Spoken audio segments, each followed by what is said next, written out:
You've probably heard over the last 24 hours that Australia has been the brunt of an international hack. An international cyber hunt is now underway, involving Australian, US and British intelligence agencies. It's been launched in response to this attack on the Australian Parliament and the major political parties using a form of sophisticated tradecraft that had not been detected before. A senior Australian intelligence source has revealed that Australia's partners among the Five Eyes intelligence network, which also includes Canada and New Zealand, are now engaged in a global pursuit of the source. Now, it was thought that it was China that had hacked into our political computer system and were gleaning some form of intelligence. What? I don't think we know yet. Was it China? I don't think we know yet. But how can this happen? And how does that affect you and me, listeners? Tech guru Trevor Long is right across this. He's actually in San Francisco right now. He's there for Samsung's big announcement coming up tomorrow. We'll talk to him about that in just a second, but I want to talk about this international hack first of all. Trevor, very good morning to you. Morning, mate. It's interesting because when you describe that, if you took the word cyber or computer out, but you just described the Australian Parliament under attack. Global warfare, essentially. That's where we live today. We live in a world where what used to be, spies walking the streets in overcoats, we now have all those attacks and all those espionage being done via computers. That's what's happening here. So it's cyber espionage. Now, Trevor, you've been looking right into this. Do we know who did it? There was thoughts that it was China.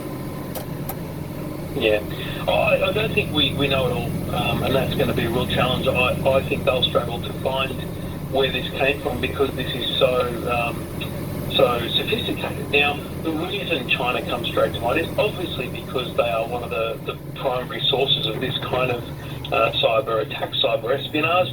And when the Prime Minister says that he can't rule out that it's a state-based operator, that is, it's a whole country, not just an individual doing it. Of course, our ears and our eyes and our thoughts go to China and Russia probably primarily. So they will continue to be the focus, but this whole thing is so sophisticated, they may never find out, frankly. The real outcome from this will be changes in, I guess, the infrastructure and the setup and the security at our end in the exact same way that if it wasn't a cyber attack, if it was some other form of physical attack, we'd be bolstering our defences around the country. Don't we have safeguards in place on these computer systems? Aren't there firewalls? I mean, this is an Australian parliamentary cyber attack. Yeah, absolutely, and that's got to be remembered here. This is a very big deal. That's why it is being reported this way. Look, I think from what I can gather from what's been said thus far, they didn't get much, if they got anything at all, which actually points to a very solid defence. Okay. So because we know this occurred, they can't hide this kind of thing because they forced every single person in Parliament to change their password. So they couldn't hide this from the media. But there's no evidence that they got access to anything at this point. So it may well be that they were just discovered essentially in the network, which is kind of like being discovered in the building. But did they get to a door? Did they actually look in a drawer? Unknown yet, and possibly quite unlikely.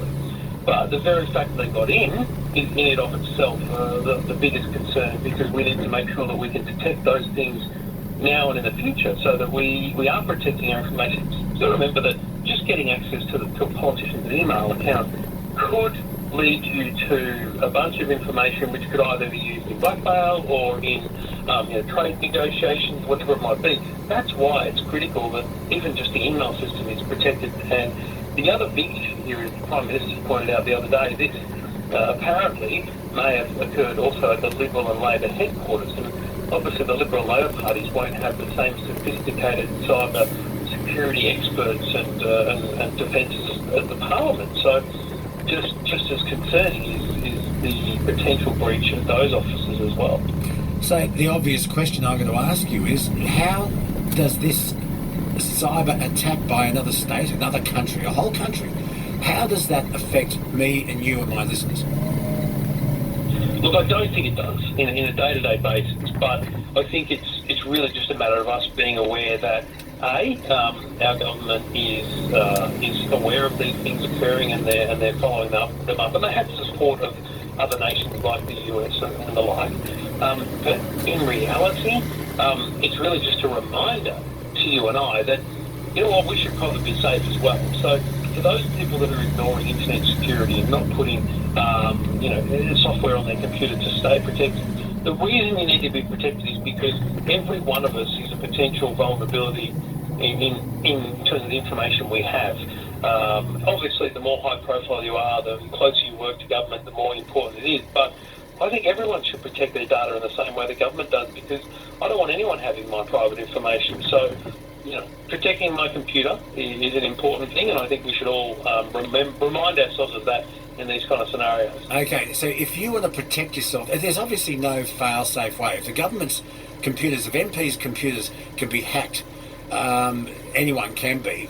But do you have a particular piece of software that you would recommend, or is everything, at the end of the day, if you're smart enough, hackable?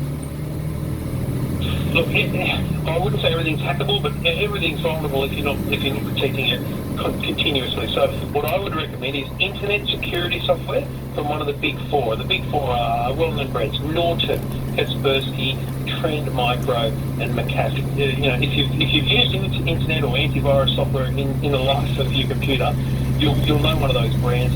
Get one of them, and we're talking like $100 a year to protect not just your computer but your phone, your tablet, and everything you can get. You don't drive a car without insurance. You shouldn't have a computer without internet security. There you go. Good lesson. Thanks for that, Trevor. Because the thing that gets me, Trev, is that the internet is a mighty powerful thing. And you and I have talked about the black web before. I mean, for goodness sake, you can have people trading in human lives, guns, drugs, child pornography, all happening on the dark web, and it goes on. It's frightening. It is. I think it's important to remember this stuff's always gone on. The internet is simply just a new destination for it. So, it's not like crime is new or criminals are new. The black market is not new. It's just found a new place to trade. Now, does the average Joe get involved in those things? Does I see those things? No. Should we know they exist? Absolutely. So, the internet's not a great place, and that's part of the education for our kids, is making sure they know that, there's rules on the internet as much as there are in society, and those are the things we want to kind of really reinforce with people, so that we, can kind of live a better life rather than, thinking that it's some low joint. The internet can have solid advantages as well. Yeah, we were talking this morning about subjects not taught in schools that should be. Should internet safety be a subject at school? It probably is. You probably can take a class if you want, but should it be compulsory? I don't think it's. Yeah, I think it should be up there in compulsory education at primary and high school. Primary school kids should be starting to understand the risks that occur, because the problem is when they get to the end of primary school, they're already starting to use Instagram and stuff. So they've got to know about this stuff early, and they've got to be taught it both at school but also at home. Parents can't, assume that schools are going to teach all that kind of stuff. You've got to take some responsibility as well. So, yeah, it's a tough one, but that's the brave new digital world we live in, Luke. Yeah, the digital world we live in. Internet safety, should it be taught in schools? 133353. Have you ever been hacked?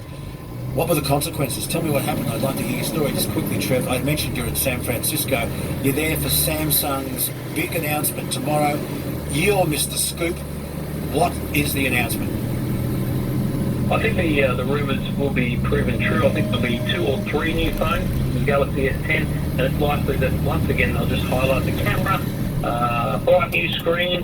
I don't think we'll be blown away unless, and hopefully, they reveal a foldable phone, Luke. That'll be the folder. If they reveal a foldable phone, that'll be very interesting. What do you mean a foldable phone?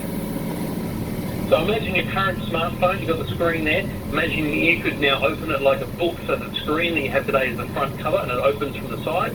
And inside is just a bigger phone, a bigger tablet. So you've basically got a tablet screen on the inside of your smartphone, so you can read more, see more, watch more on the inside of your phone. There you go. All right, Trevor, we'll find out in good time. You have a good time, mate. Thank you for that. You take care.